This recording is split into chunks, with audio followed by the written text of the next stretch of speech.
स्वागत है आपका योजना ज्ञान फॉर यू में। और आज हम बात करेंगे किसानों के बारे में, जो कि आजकल बहुत ही बड़ा इशू बना हुआ है, मुद्दा बना हुआ है। एमएसपी क्यों बन रहा है सरकार और किसानों के बीच रोड़ा? कानून लाना कितनी बड़ी चुनौती है, इसके बारे में हम पूरी जानकारी आज आप आपको इस वीडियो में बताने वाले हैं। तो पूरी जानकारी के लिए वीडियो को बिना स्किप किए अंत तक जरूर देखें।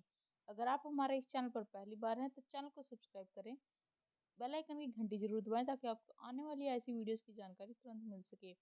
जानकारी पसंद आए तो वीडियो को लाइक और शेयर जरूर करें। तो चलिए जानते हैं जानकारी क्या है। देश में किसानों को उनकी फसल का सही मूल्य दिलाने के लिए नया एमएसपी कानून बनाने को लेकर किसान संगठनों और भारत सरकार के बीच 3 दौर की बैठक के बाद भी गतिरोध बना हुआ है। दरअसल एमएसपी पर कानून बनाने के रास्ते में कई अड़चने हैं। किसानों को उनकी फसल का सही मूल्य दिलाने के लिए नए एमएसपी कानून और कई दूसरी मांगों को लेकर किसान संगठन शंभू बॉर्डर से लेकर जंतर मंतर तक विरोध प्रदर्शन कर रहे हैं। शुक्रवार को ग्रामीण भारत बंद और इंडस्ट्रियल स्ट्राइक के समर्थन में संयुक्त किसान मोर्चा और बड़े ट्रेड यूनियन के नेता एक साथ जंतर मंतर पर प्रदर्शन करते दिखे। लेकिन इस गतिरोध के बीच पूर्व कृषि सचिव सिराज हुसैन ने एनडीटीवी से बातचीत में कहा है कि देश में न्यूनतम समर्थन मूल्यों को सुनिश्चित करने के लिए नया कानून बनाना एक मुश्किल चुनौती है। एमएसपी की लीगल गारंटी देने में क्या है मुख्य अड़चनें, आइए जानते हैं।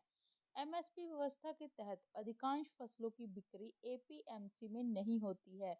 इस वजह से क्रेता यानी कि खरीदने वाले और विक्रेता यानी कि किसान का कोई रिकॉर्ड दर्ज नहीं होता है। इस तरह के लेन देन के लिए एमएसपी की गारंटी देना मुश्किल है।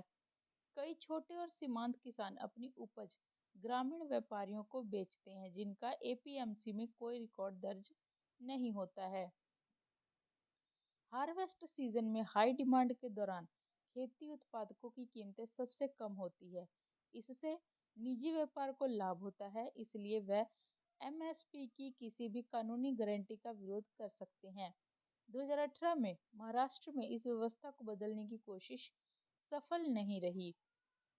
सरकार के पास बड़ी मात्रा में उपज खरीदने, भंडार करने और उसे मार्केट में लाने के लिए संसाधन नहीं है।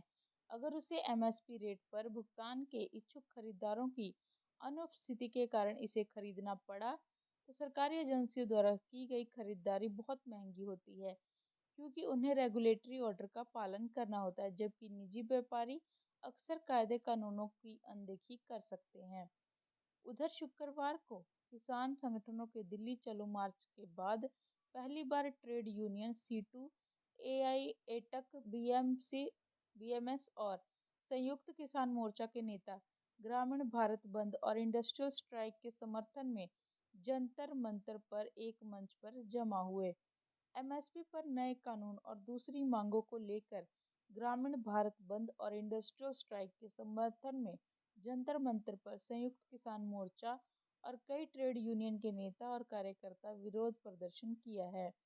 संयुक्त किसान मोर्चा के संयोजक हनन मुल्लाह ने एनडीटीवी से कहा कि हम पिछले 20 साल से किसानों को उनकी फसल का सही दाम मिले, इसके लिए आंदोलन कर रहे हैं।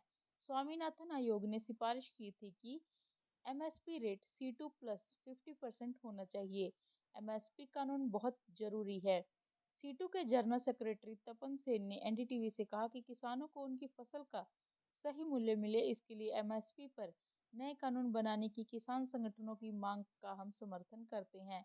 मैं अभी कोलकाता गया था, वहां के आलू किसानों की शिकायत थी कि उन्हें प्रति किलो 5.50 मिले, जबकि जब मैं बाजार में गया तो आलू 20 रुपए किलो बिक रहा था।